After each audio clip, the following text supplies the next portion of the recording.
Assalamualaikum warahmatullahi wabarakatuh. Semoga Bapak Ibu dalam keadaan sehat selalu sehingga bisa beraktivitas dengan sebaik-baiknya. Pada kesempatan ini hari Selasa 8 Oktober 2024 bertepatan dengan 4 Rabiul Akhir 1446 Hijriah. Dialog Duhur di Masjid Istiqlal disampaikan oleh Kiai Haji Abdurrahman Bustami MA. Pada kesempatan ini beliau akan mengkaji tentang khuluqul muslim.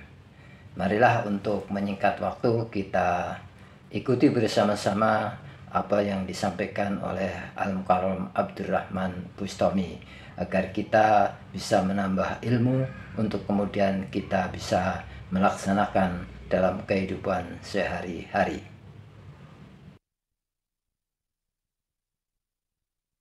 Assalamualaikum warahmatullahi wabarakatuh.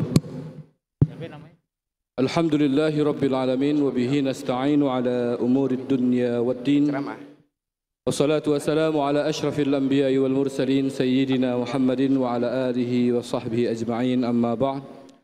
Hadratul mukarramin yang kami muliakan dan hormati, orang tua dan guru kita Imam Besar Masjid Istiqlal, Bapak Profesor Dr. Kiai Haji Nasaruddin Umar MA, beserta segenap pimpinan Badan Pengelola Masjid Istiqlal, wabil khusus kepada guru kita Al-Mukarram Kiai Haji Abdurrahman Bustami MA, pengampu kajian kitab Khuluqul Muslim pada setiap bulannya di Masjid Istiqlal. Semoga senantiasa Allah limpahkan kesehatan bagi beliau.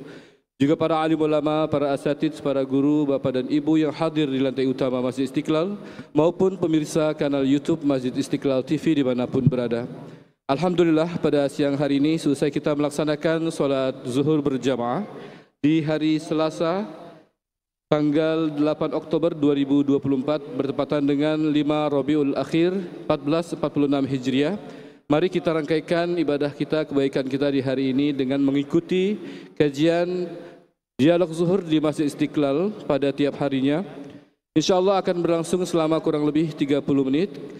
Adapun kajian ini insyaallah membahas kelanjutan daripada bab sebelumnya, yaitu tentang al-izzah ataupun kemuliaan, ya. InsyaAllah akan kita lanjutkan, dan insyaallah ini adalah sesi terakhir dan mudah-mudahan kita mendapatkan khazanah keilmuan dari apa yang disampaikan oleh guru kita. Baiklah, untuk membuka kajian ini mari sama-sama kita niatan i'tikaf dan talabul ilmi bersama membaca Quran suratul Fatihah. Ala hadhihi niyah wa ala kulli niyatin salihah wa ila hadratin Nabil Mustafa Rasulillah sallallahu alaihi wasallam. Al-Fatihah. A'udzu billahi minasyaitonir rajim.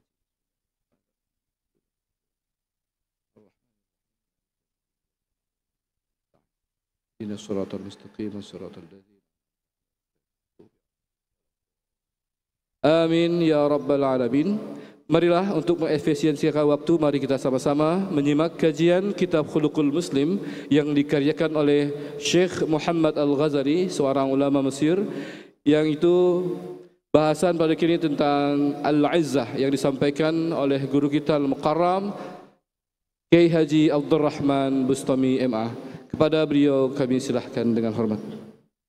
Assalamualaikum warahmatullahi wabarakatuh. Waalaikumsalam warahmatullahi wabarakatuh. Alhamdulillah. Alhamdulillah rabbil alamin wa bihi nasta'in ala umurid dunya waddin. Wassalatu wassalamu ala asyrafil anbiya'i wal mursalin sayyidina Muhammadin wa ala alihi wa sahbihi ajma'in. Kembali kita melanjutkan bab terakhir dari Al-Izzah. Bab terakhir ini musannif menerangkan bahwa yuridul islamu yajtassa awamilal qalaqi minan nufus wa yakshifa anha dhiku hatta tatanaffasa fi jawin taliq. Wa yaqulu Rasulullah sallallahu alaihi wasallam innar rizqa la yatlubul abda kama yatlubuhu ajaluh. Rawahu Tabrani. Jamaah yang dirahmati Allah, Islam ingin agar pemeluknya itu terlepas dari komponen-komponen atau instrumen-instrumen segala sesuatu yang dapat mendatangkan kegelisahan pada jiwa manusia. Luar biasa Islam ini. Sangat perhatian, sangat sayang terhadap pemeluknya. Dalam hal ini adalah pemilik agama ini, Allah Subhanahu wa Ta'ala tidak menghendaki kita dalam kondisi apa itu namanya al-qalaq. Al-qalaq itu apa Ustaz? Gelisah. Jadi jiwa itu tidak boleh gelisah. Islam tidak menginginkan pemeluk Islam itu jiwanya gelisah. Oleh apa? Ternyata pada bab akhir ini lebih kepada kegelisahan urusan hidup dan kehidupan duniawi. Wa yakshifa an hadik, dan adalah seorang muslim itu, pemeluk Islam itu menghilangkan kesempitan-kesempitan sehingga jiwa itu tidak tertekan. Dia harus bebas merdeka. Hatta tatanaffasa, sehingga si jiwa Islam, manusia Islam itu dia bernapas fi jawin talikin, dalam suasana udara yang bebas merdeka tanpa tekanan, tanpa pressing dari apapun dan siapapun. Maka pernah juga kita bahas dalam kemerdekaan jiwa ini, bisa dibayangkan seorang putra gubernur di Mesir saat itu, putranya menyakiti seseorang, kemudian dilaporkan kepada Said Umar bin Khattab radhiyallahu anhu di Madinah, dan gubernur itu dipanggil dan putranya, dan orang yang mengadu itu ditanya oleh Said Umar, apa yang putra gubernur itu lakukan kepadamu? Dia bilang, aku telah dipukulnya 1 kali akibat aku menang dalam lomba berkuda, dan dia kalah dan tidak terima itu, sehingga aku sakit. Maka putra seorang gubernur ini dibuka bajunya di hadapan masyarakat dan dipersilahkan kepada orang yang disakiti itu untuk membalas. Setelah membalas, apa yang dikatakan oleh Said Umar, itu sekarang bapaknya katanya dipukul juga. Mengapa? Karena dia berlaku ini akibat bapaknya memiliki kedudukan yang mulia sehingga dia berani melakukan itu. Para sahabat yang lain sudah gemeteran, tapi kata si anak yang tersakiti itu, sudah cukup. Aku hanya ingin membalaskan terhadap putranya saja. Nah, dari situlah Said Umar bin Khattab berkata dengan sesuatu yang terkenal sampai masa kini dan menjadi asas kemerdekaan bagi semua bangsa. Said Umar mengatakan apa? Mata ista'badtum an-nasa waqad, sejak kapan kamu menekan manusia itu, memperbudak manusia itu? Waqad waladathum ummatuhum ahrara, sungguh manusia itu telah dilahirkan oleh ibunya dalam kondisi merdeka jiwanya. Tidak boleh ditekan, tidak boleh diintervensi, tidak boleh dipersekusi. Ini jiwa itu mulia, jamaah yang dirahmati Allah. Tidak boleh siapapun mengganggu jiwa kita. Itu sesungguhnya yang dikehendaki oleh Islam.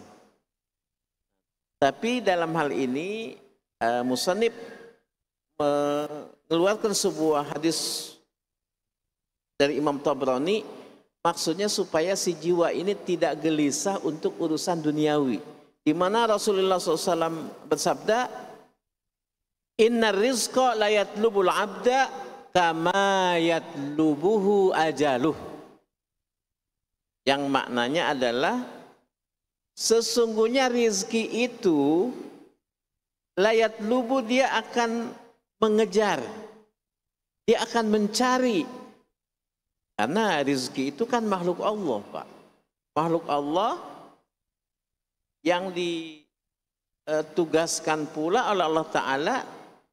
Seakan-akan rizki itu kata Nabi, dia mencari, dia mengejar. Mengejar siapa? Mengejar al-abda, mengejar hamba Allah, kita. Tidak dibatasi seorang muslim saja, tapi seluruh hamba Allah.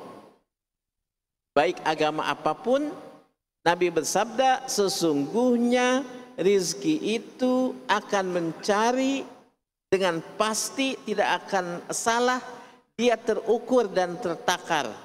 Tertakar dan terukur, tidak akan salah, dia mencari kepada hamba, kama yatlubuhu ajaluhu, sebagaimana ajal daripada manusia itu selalu mengintai.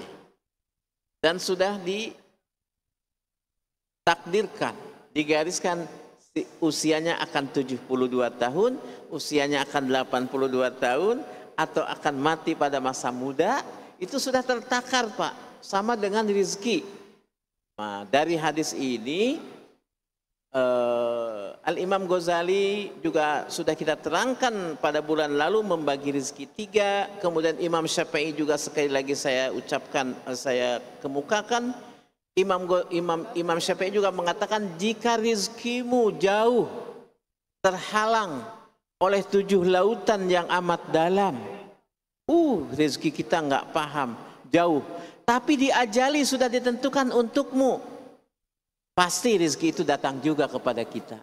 Karena sudah terukur, tertakar, tidak akan salah rezeki kita kepada orang lain, dan rezeki orang lain jatuh kepada kita, itu mustahil. Nah, disinilah rezeki ini datang dengan presisi. Sebagaimana ajal, dia memiliki akurasi kuat dan tinggi dan tidak akan menyalahi. Di situ Bapak-bapak yang dirahmati Allah. Jadi rizki dan ajal ini akan datang kepada kita tanpa menyalahi perintah Allah. Bahkan ada, Pak, dulu kita pernah ceritakan juga, Nabi Sulaiman alaihissalam lagi duduk-duduk bersama dalam satu majlis. Tiba-tiba datang seseorang. Itu sahabat Nabi Sulaiman ketakutan. Ya Allah, katanya dalam hatinya. Dan dia gemetar. Lantas dia berbisik kepada Nabi Sulaiman, ya Nabi Allah Sulaiman, kok aku takut oleh tamumu ini? Ini siapa? Kata Nabi Sulaiman, ini malaikat Ijrail, pencabut nyawa, Pak. Dia takutlah, ya kan? Nah, kata orang sahabat Nabi Sulaiman itu mengatakan, tolong bawa aku ila Hindi, ke India. Akhirnya oleh angin dibawa ke India. Lantas Nabi Sulaiman bertanya kepada tamunya itu, yaitu malaikat Ijrail, malaikat pencabut nyawa. Karena zaman dahulu tuh malaikat suka menjelma, seperti datang kepada Nabi Ibrahim, datang kepada Nabi Lut. Nah, ini juga datang kepada Nabi Sulaiman, silaturahim. Ya Ijrail, kunjunganmu saat ini dalam rangka melaksanakan tugas atau kunjungan biasa? Aku kunjungan biasa terhadap dirimu, katanya. Tapi mengapa kok itu sahabatku tadi ketakutan dan engkau melihat kepada dia dengan pandangan yang menakutkannya sehingga dia pergi sekarang? Bukan begitu, aku saat ini ditugaskan untuk mencabut ruh seseorang di India. Tapi kok orangnya ada di sini? Nah, itu kan, ini presisi ya, presisi apa namanya, memiliki akurasi yang tinggi. Ajal itu seperti itu. Kata Nabi Sulaiman alaihissalam, ya sudah, yuk silakan pergi ke India, ambil nyawanya, dan sekarang dia sudah sampai di India. Seperti itu, Pak. Jadi ruh itu ruh, ajal, kemanapun Bapak pergi, kemanapun ibu pergi, kalau sudah waktunya pasti itu akan datang juga malaikat Israil itu. Tidak ada yang mampu menghalangi. 1.000.000 orang menghalangi dan menolak, pasti kita akan dicabut juga nyawa kita, habis ajalnya. Begitupun rizki, sama, walaupun jauh. Makanya bulan lalu kita kemukakan pendapat Sayyidina Ali karramallahu wajhah. Beliau mengatakan, tidak ada salahnya saya kemukakan lagi jika engkau tidak mengetahui alamat rizkimu di mana. Tahu nggak rizkimu di mana besok? Rizki saudara, bapak, tahu nggak rizki besok di mana? Nah, jika Anda tidak mengetahui rizkimu di mana, alamatnya di mana, kita nggak paham, maka ketahuilah sesungguhnya bahwa rizkimu mengetahui alamatmu. Kira-kira datang nggak? Dek, datang kan? Pasti nggak datang? Pasti jaminan. Nah itu intinya, setelah kita mendengar ini, kita menjadi nyaman hati kita, tidak takut terhadap rizki karena memang dijamin, kemudian dibagikan dan dijanjikan. Kemudian Allah Subhanahu wa taala berfirman, wa fis samai rizqukum wa ma tu'adun. Wa fis samai, dan di langit. Apa maksudnya? Sebab-sebab rizki kita itu di langit, penyebab rizki itu. Wa ma tu'adun, dan apa yang dijanjikan kepada kamu sekalian. Bahwa rabbis samai wal ard innahu lahaqqun mislama annakum tantikun. Demi Tuhan langit dan bumi. Waduh, kata Allah apa? Sesungguhnya rizki itu lahaqqun, hak, pasti datang kepada kita, pasti milik kita, pasti bagian kita. Mislama antum tantikun, sebagaimana apa yang engkau ucapkan. Nah, di sini ada semacam persamaan antara ucapan kita tidak bisa diucapkan oleh orang lain. Kita ingin berucap, pikiran kita, hati kita ingin berucap, pasti diucapkan oleh lisan kita. Nah, rizki pun seperti itu. Tidak akan rizki kita itu termakan oleh orang lain apa yang telah ditentukan untuk kita, seperti itu. Kemudian juga an Ibnu Mas'ud radhiyallahu anhu, Rasulullah SAW qala. Jamaah yang dirahmati Allah, dari Ibnu Mas'ud, semoga Allah meridhoinya, bahwa Rasulullah SAW bersabda, laisa min amalin yuqarribu ilal jannati illa amartukum bih. Nyambung nih. Nanti masalah rizki itu gimana sih? Mungkin nggak seseorang mati, Pak? Mungkin nggak seseorang meninggal dunia, tapi dia stok rizkinya masih ada di hazanah Allah Ta'ala. Ini diterangkan di sini. Jadi kita nyaman-nyaman sajalah, kita nggak akan mati sebelum rezeki kita keterima semuanya, maksudnya begitu. Laisa min amalin, tidak ada satu amalan ibadah yang dapat mendekatkan diri kepada surga, kata Nabi Muhammad SAW, kecuali itu sudah aku perintahkan kepada kamu sekalian. Jadi apapun bentuknya amalan, apapun bentuknya peribadahan yang ibadah dan amal itu mengarahkan kita ke surga, Nabi sudah kabari kita, Nabi sudah perintahkan kita. Tidak ada yang kurang dari perintah Allah Ta'ala yang disampaikan kepada Nabi, dan Nabi sudah menyampaikannya kepada umatnya. Ini loh amalan yang dapat memasukkan dirimu ke dalam surga. 1, 2, 3, banyak sekali. Demikian pula, wala amalin yuqarribu ilan nar illa wa qad nahaitukum anhu. Nabi SAW bersabda, dan tidak ada satu amalan pun yang amalan itu dapat menjerumuskan dia, mendekatkan dia kepada neraka, illa wa qad nahaitukum anhu, terkecuali amalan itu sudah aku larang untuk kamu sekalian. Maksudnya ini dapat memasukkan kamu ke dalam neraka. Itu Nabi sudah larang semuanya. fala yastabti'anna ahadu minkum rizqah. Nah, janganlah sekali-kali kita melambatkan seseorang itu akan mencari rezekinya. Kemudian yang saya ceritakan tadi Bapak, fa inna Jibrila, sesungguhnya malaikat Jibril, kata Nabi ini, Nabi SAW mengatakan apa?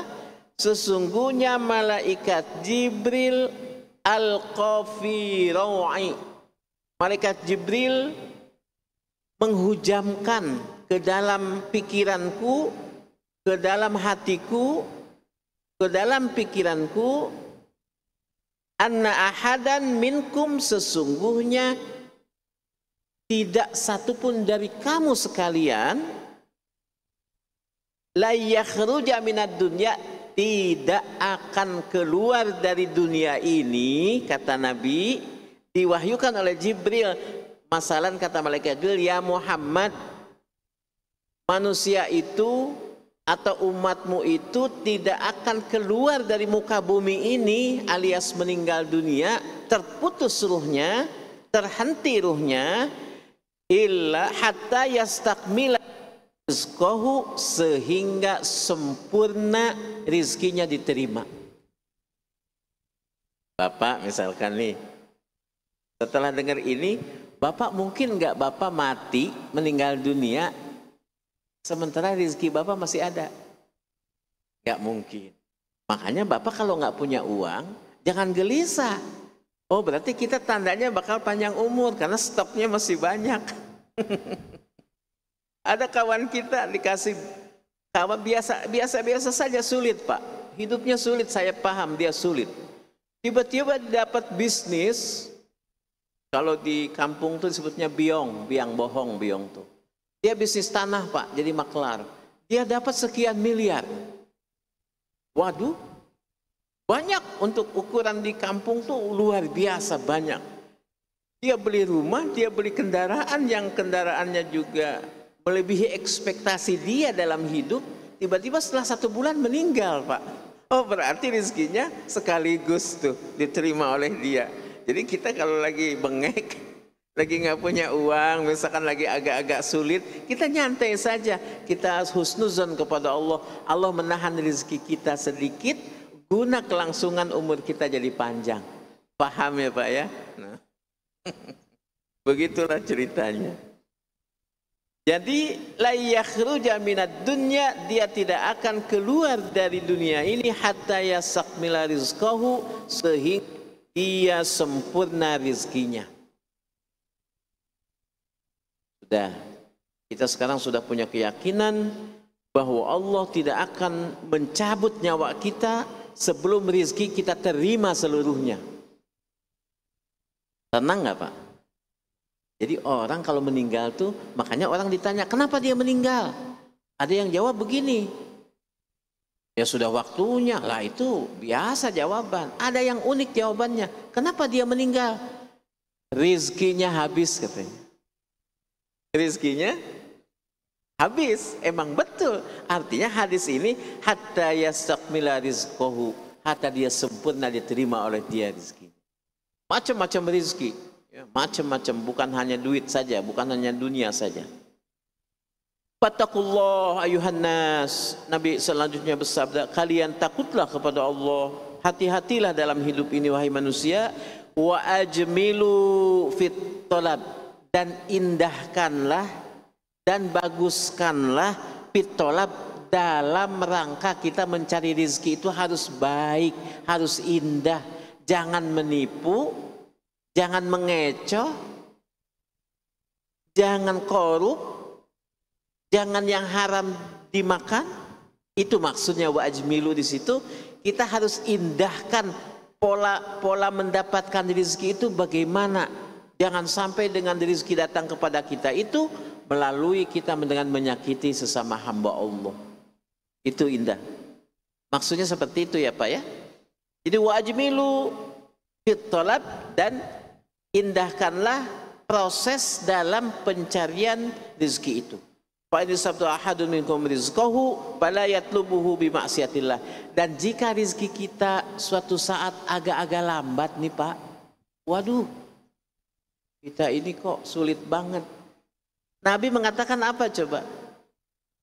Fala yatlubuhu bi maksiatillah. Janganlah seseorang yang kondisi sulit itu, ini kan lagi nerangin izah nih terakhir, supaya kita itu mulia tetap, jiwa kita itu tidak terkontaminasi oleh residu-residu dosa. Dengan Nabi mengatakan indahkan itu, maksudnya apa? Fala yatlubu bi maksiatillah. Jangan kita dalam posisi sulit itu mencari rezeki itu dengan cara maksiat kepada Allah. Nah itu, kadang-kadang seseorang yang lagi confused, lagi bingung yang sangat, sudah yang penting dapat. Ada yang seperti itu Pak. Nah maka di sini dikatakan fala yatlubuhu bi maksiatillah, dan janganlah dia mencari rezeki itu dalam kondisi sesulit-sulitnya dengan cara dia mendurhakai Allah Ta'ala.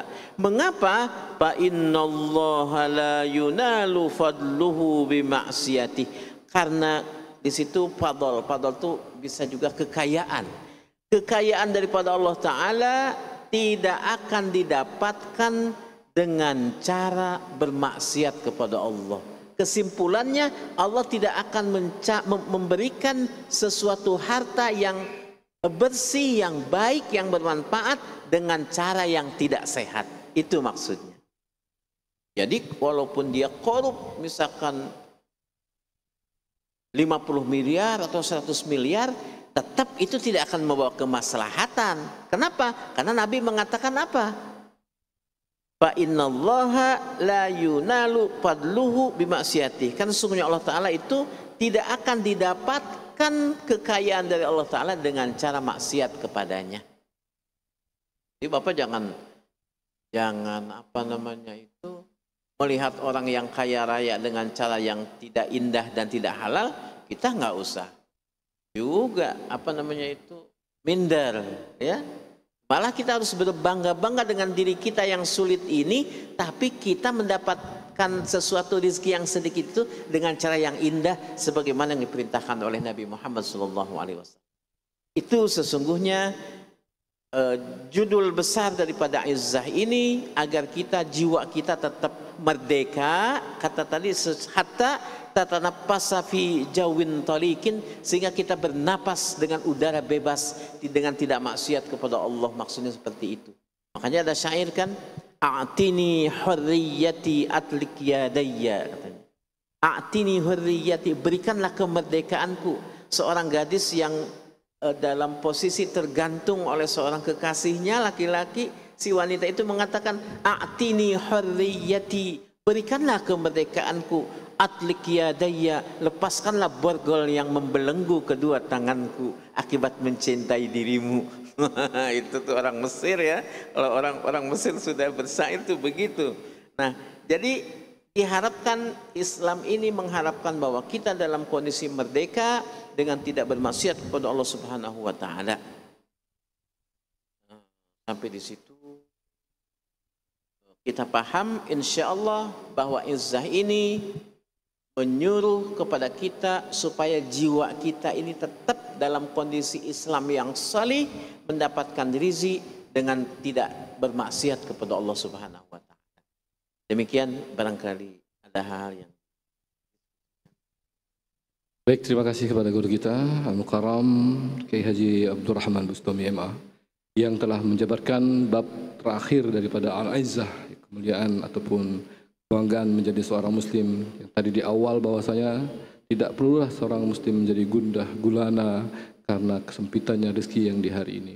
Padahal itu bisa jadi adalah Allah menangguhkan rezekinya untuk memperpanjang umurnya. Jadi Pak, kalau kita sedang nggak punya uang, jangan sampai kita menjemputnya rezeki kita itu dengan cara-cara yang tidak baik, apalagi bermaksiat kepada Allah. Banyak sekali hal-hal yang konkret, contoh-contohnya yang bisa kita dapatkan dari penjabaran guru kita terkait dengan ilustrasi dan kisah-kisah yang telah disampaikan. Karena rezeki dia tidak akan pernah salah alamat. Sama halnya kematian tidak akan pernah salah alamat. Akurasinya, longitude-nya, latitude-nya itu akan tahu di mana posisi kita saat ini. Adakah kita di pesawat atau di dalam lautan yang sangat luas, itu pasti akan terjadi dan datang kepada kita. Maka selalu kita berharap dengan dapat diwafatkan dalam keadaan husnul khotimah. Amin, amin ya rabbal alamin. Barangkali ada pertanyaan bagi jamaah semuanya yang bisa kita diskusikan di bahasan pada pesan yang sangat menarik ini. Kita berikan waktu kepada Bapak dan Ibu yang ingin bertanya. Silahkan. Dan telah menyapa kita dari kanal YouTube Abu Jibril, ada Zelma Arhita yang menyimak kajian ini melalui online atau melalui streaming online. Kajian ini bisa juga Bapak Ibu dapatkan dari kajian yang mungkin tertinggal. Bahasan-bahasan tentang Al-Izzah ini kurang lebih selama 3 bulan Pak Kiai ya. Yang dari Al-Izzah ini, dan itu banyak contoh-contohnya yang insya Allah bisa bermanfaat bagi Bapak dan Ibu. Tampaknya